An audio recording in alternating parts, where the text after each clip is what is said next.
Pam Parr, and I'm on the board of trustees with the Conservation Foundation. When my dad was 6 years old, a man well known in the community took him into the wilderness and taught him how to live off the land. This man, his name was Billy.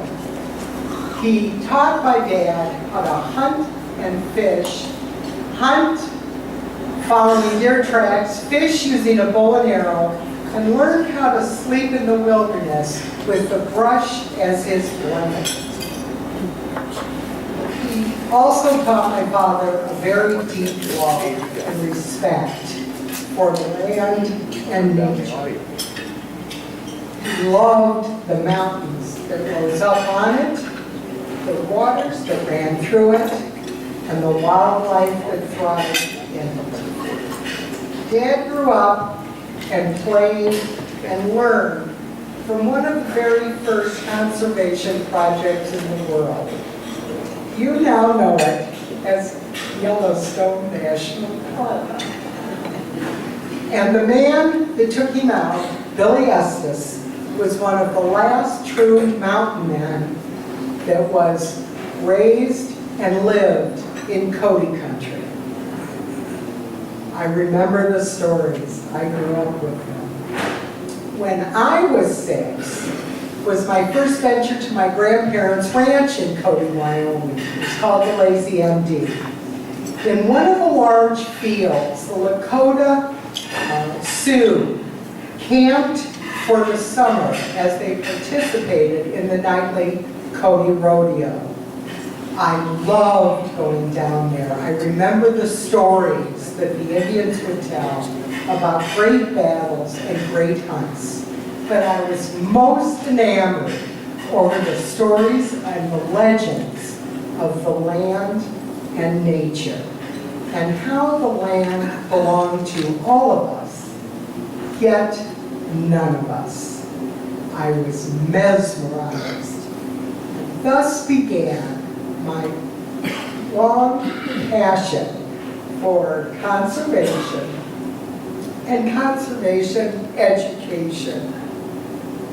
For years, I looked for an organization that would be as passionate as I was, and I found it in Brooke and the Conservation Foundation.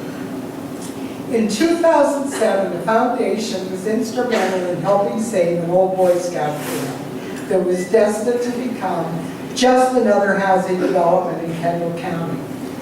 That old Boy Scout camp is now known as Hoover Forest Preserve. Today, those 425 acres are known as the Preserve, and I have been out there and watched a family of 6 lying on their back, laughing uncontrollably as they're making snow angels on a January day. I have seen an old gentleman bait his grandson's hook as he talks to him about the time that he taught his dad to fish. I've seen many, many couples of all ages who stroll down the paths and the trails and stop abruptly to watch a family of raccoon run under a tree.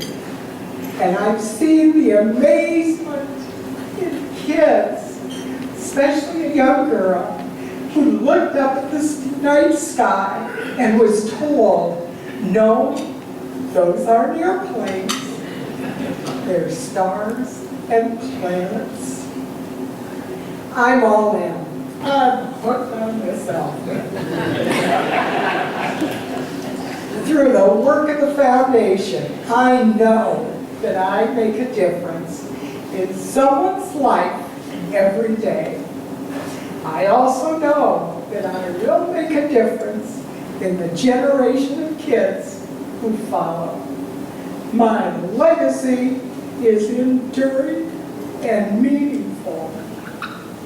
And yet on those rare occasions when I get overwhelmed with the work to do and I become discouraged, I think back to my father's words, and I think to myself, well, maybe my efforts are insignificant.